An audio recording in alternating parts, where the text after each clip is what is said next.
Few figures from ancient mythology have captured the human imagination quite like Medusa. With a gaze that turns men to stone and hair writhing with venomous serpents, she is one of the most instantly recognizable monsters in history. Yet beneath the horror lies a far more complex and tragic story, one that asks an unsettling question. Was Medusa always a monster, or was she once a beautiful priestess wronged by gods and men? Her tale has evolved over centuries, shifting from pure mythological terror to a powerful symbol of injustice, rage, and female strength. To understand who Medusa truly was, we must trace her origins through ancient Greek literature, art, and later reinterpretations. Medusa was one of the three Gorgons, terrifying sisters in Greek mythology. According to early sources such as Hesiod's Theogony, the Gorgons were daughters of the sea deities Phorcys and Ceto. Medusa's sisters, Stheno and Euryale, were immortal. Medusa alone was mortal. In the earliest myths, Medusa was not described as a former beauty. Instead, she was simply a monstrous being from birth with snakes for hair, tusks like a boar, wings of gold, and a petrifying gaze. She lived at the edge of the world, far beyond civilization, representing chaos and danger lurking beyond human order. In these archaic traditions, Medusa was a creature to be slain, and her slayer would become a legendary hero. The most famous part of Medusa's story comes from her encounter with the Greek hero Perseus, sent on a seemingly impossible mission by King Polydectes. Perseus was tasked with bringing back Medusa's head. It was a trap meant to eliminate him. With the help of the gods, Athena and Hermes, Perseus received magical tools, a mirrored shield, a sword, a helmet of invisibility, and a pouch to carry the severed head. Using the reflection in his shield to avoid her petrifying gaze, he approached Medusa as she slept and beheaded her. From her severed neck sprang two beings, the winged horse Pegasus and the warrior Chrysaor. Even in death, Medusa's body produced life and legend. Perseus later used her head as a weapon, turning enemies into stone before finally giving it to Athena, who placed it upon her shield. In early Greek storytelling, this was a straightforward heroic triumph over evil, but that version would not remain the only one.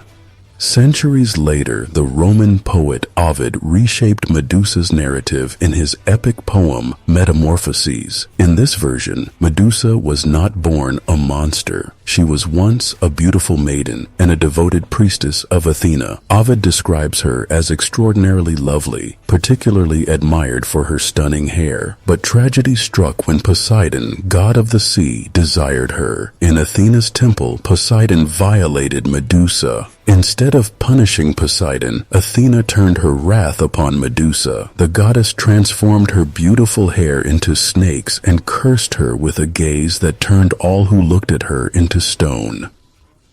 In this retelling, Medusa becomes less villain and more victim, punished not for wrongdoing, but for being violated in a sacred space.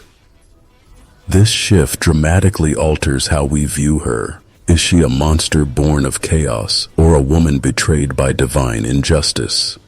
Medusa's head, known as the Gorgonean, became a powerful symbol in ancient Greece. It appeared on shields, armor, temples, and coins. Far from representing only horror, it served as a protective emblem, warding off evil. The grotesque image was believed to repel danger. In this way, Medusa's terrifying face became a symbol of protection, even empowerment. Her image evolved in art as well. Early depictions showed her with bulging eyes, tusks, and a protruding tongue. But over time, artists began portraying her with increasingly human features. By the classical period, Medusa appeared almost beautiful, her expression tragic rather than monstrous. This artistic shift mirrors the narrative evolution of her character. In modern times, Medusa has been reclaimed as a feminist symbol. Many scholars and writers interpret her story as a reflection of victim blaming and patriarchal injustice. She was assaulted.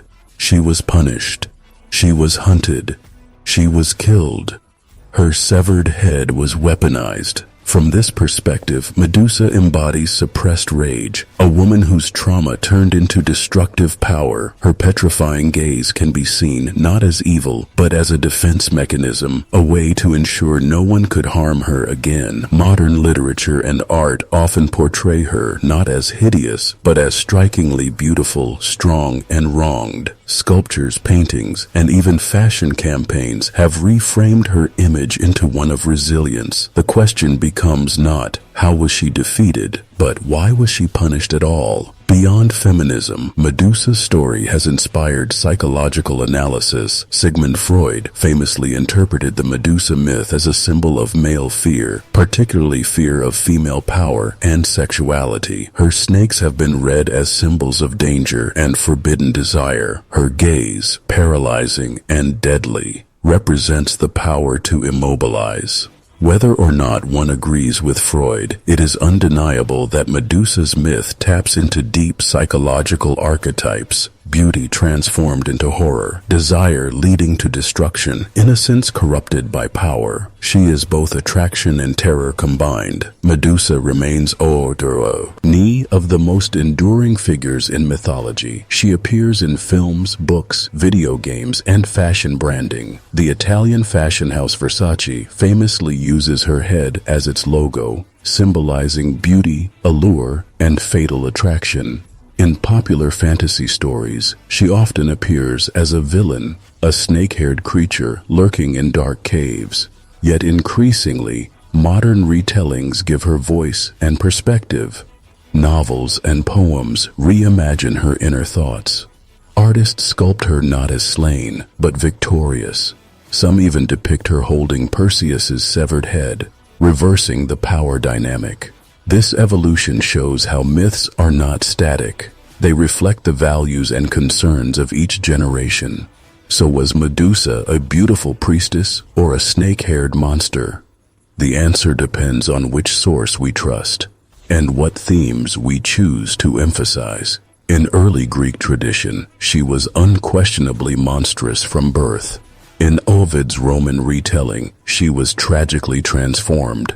In modern interpretations, she is often a symbol of survival and empowerment. Perhaps her enduring power lies in this duality. She represents transformation, from beauty to horror, from victim to weapon, from monster to icon. Her story forces us to confront uncomfortable truths about justice, power, and blame. Myths endure because they capture universal human experiences. Medusa's tale speaks to betrayal, punishment, injustice, and transformation. She reminds us how easily society can label someone a monster and how rarely it questions why. Was she evil, or was she made into something terrifying by forces beyond her control? In the end, Medusa may not fit neatly into either category. She is both the beautiful priestess and the snake-haired monster. She is tragedy and terror intertwined, and perhaps that is why, thousands of years later, we still cannot look away, just like those who dared to meet her gaze.